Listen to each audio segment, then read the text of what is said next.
What we've heard from Brigadier General Kuperwasser is that when it comes to the Palestinian narrative, there seems to have been a unified narrative from Balfour of the total rejection of the concept of a Jewish homeland in Palestine, which continues today.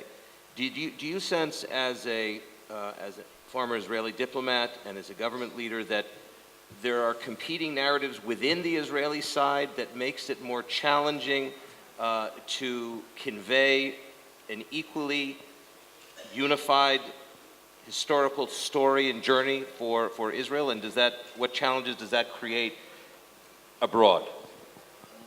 Well, I think you know the answer to that. Israel is a democracy, and we have freedom of speech. And you will hear, as you know, many, many opinions in Israel and many, many narratives in Israel. And responding directly to the point you're making, the Nakba, which in my opinion is an outright lie and bears no resemblance to historical facts, there are Israelis, some Israelis, even not very few, who recognize the Nakba as an alternative narrative which needs to be recognized, and some even claim should be taught in Israeli schools. So if you're asking whether we in Israel come up with a narrative that is backed by everybody, we can have solidarity displayed in the narrative that we present to the world, the answer is no. And the answer is no, because we are a democracy, and so there are many differences of opinion. But there are elections, and there is a majority, and there is a government. Ambassador Taub, you want to just weigh in as we close up on these issues? Sure, thank you. I was very interested by Brigadier General Kuperwasser's comment that the Balfour Declaration, in a sense, placed the Palestinian leadership almost for the first time in a place where it had to think of its narrative.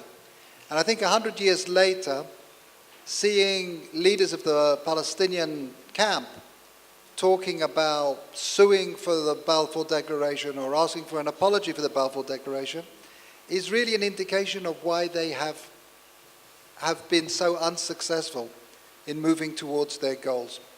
Because I think for all of the different narratives, one of the things that characterizes the Zionist camp at the time of the Balfour Declaration and still today is that by and large we tend to define ourselves positively, by a positive vision.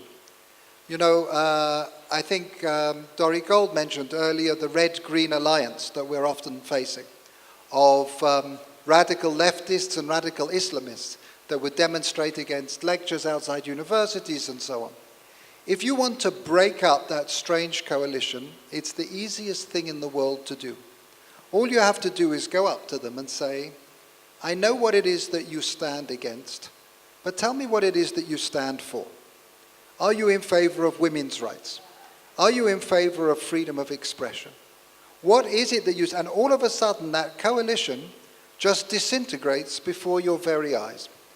I don't think it is an inherent problem, and I don't think it's something that we can do anything about, that we have different narratives. We have, thank goodness, an ingathering of exiles after 2,000 years where people have learned very different lessons from their experiences.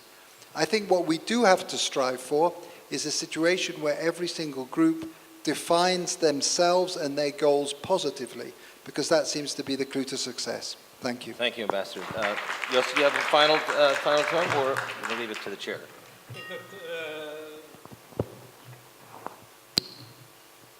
I think that what is important for us is to know what is the Palestinian narrative, because the ongoing failures in finding a solution have to do with our ignorance of the Palestinian narrative. We try again and again to reach something that is unreachable. So we have to think twice, since it's very difficult to change the narrative. What can be achieved with this narrative? That is the kind of thinking I think we should have while going on with our efforts to change the narrative. But I don't have a lot of illusions on that. We should keep on trying to change the narrative, but at the same time think what can be achieved under this narrative. Thank you.